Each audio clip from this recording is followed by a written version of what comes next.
All right, so if you've been around for the last few videos, guys, you know that we've done a lot of different mechanical type builds. I mean, we built an NPC home for the steampunker with a very, well, kooky and weird build. We also built a tank, and we even built a stinky garbage truck. But today, my friends, today, we're building something different and magical.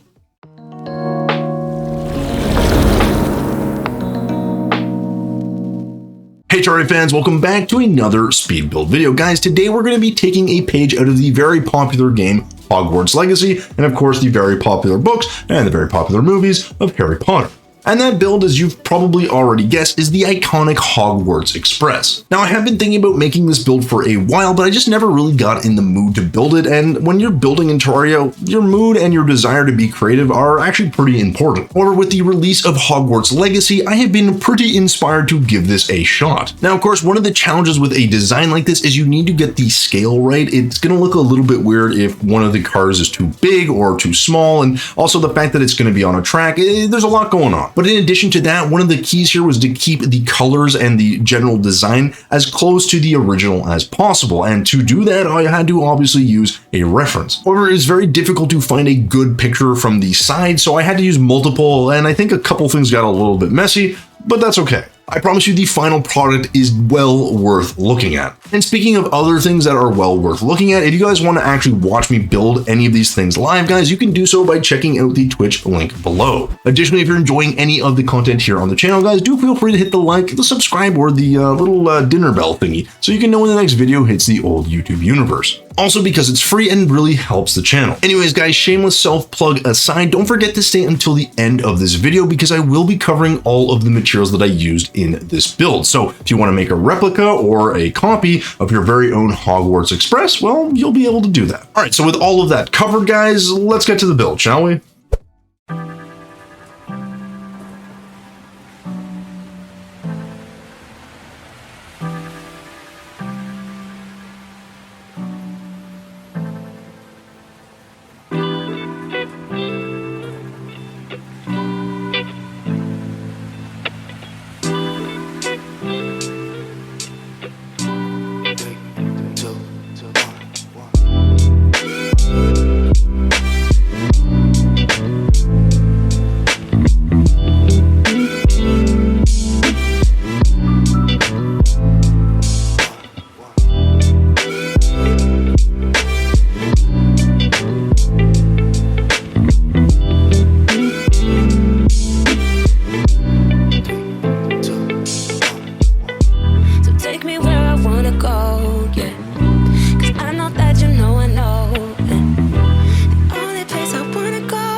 right, with our magical Hogwarts Express build done, guys, I'm going to go ahead and cover all of the materials like I promised at the beginning of this video. So with that said, guys, of course, feel free to pause here in case you want to take a closer look, because there's a lot going on here, and I'm sure there might be a few things I may have missed or something you may have a question about. So again, pause here, take a close look if you need to, but otherwise, we're going to get right into it. Now, unsurprisingly, there's going to be a lot of metal, so we use a lot of copper plating, a lot of tin plating, and a lot of adamantite beam. I think these really work quite nicely along with some of the palladium column to make a train feel, well, like a train. Now, to that end, though, we of course need to mix in the metal with the wood. So even though we have cog in some places, particularly around the wheels, where we also use some bone platform and chain, we also have pearl wood and boreal wood across different areas of the build. And I think it kind of lends itself to that old school steam powered train that I think of when I think of this build. Again, it's maybe not the most perfect rendition, but it all works together quite nicely. Now, when it comes to walls, guys, there are a couple of walls that definitely stand out because I don't use them very frequently.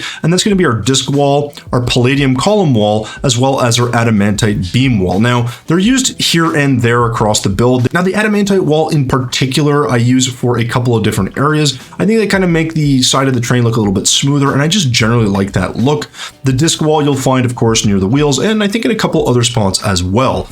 Beyond that, though, there is a ton of tin plating, copper plating, and of course, platinum brick wall. It's just kind of a normal thing for me to use in these kinds of builds. I also tried to throw in a little bit of cobalt brick wall where I could. I just think that little kind of tight pattern breaks it up a little bit and looks a little bit more interesting. And finally, we also have some spooky wood wall for a couple of the cars as well. Again, this is a perfect one to use for a train build, in my opinion.